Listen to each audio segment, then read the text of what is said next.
se ci pensiamo bene, alla fine i nostri clienti non richiedono solo una mediazione.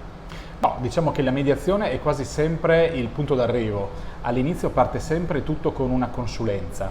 Infatti io dico sempre, abbiamo anche una buona fetta di clientela che non ci chiede né di vendere né di acquistare casa con noi, ma ci viene proprio a chiedere aiuto per avere una consulenza su qualche punto riguardo l'ambito immobiliare. Ti ricordo quell'intervento che abbiamo studiato di quel meraviglioso bilivello con vista golfo. Esatto, quello è un esempio perfetto. Il cliente è venuto da noi e voleva vendere un immobile che però aveva una problematica legata a una vendita catastale troppo elevata, era un immobile catastata come lusso. Sappiamo bene che sul mercato questo può essere, non sempre, però può essere una problematica, soprattutto se ci andiamo a rivolgere ad un mercato locale. In quel caso specifico, infatti, il fatto di avere un architetto che abbia consigliato il cliente su come risolvere questa problematica è stato quasi più importante della vendita stessa.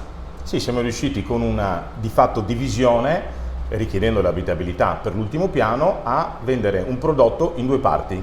Esatto, così abbiamo trovato due acquirenti, il cliente ha guadagnato molto probabilmente di più e si sono tirate via, diciamo, tutte quelle problematiche legate alle tassazioni per i nuovi proprietari.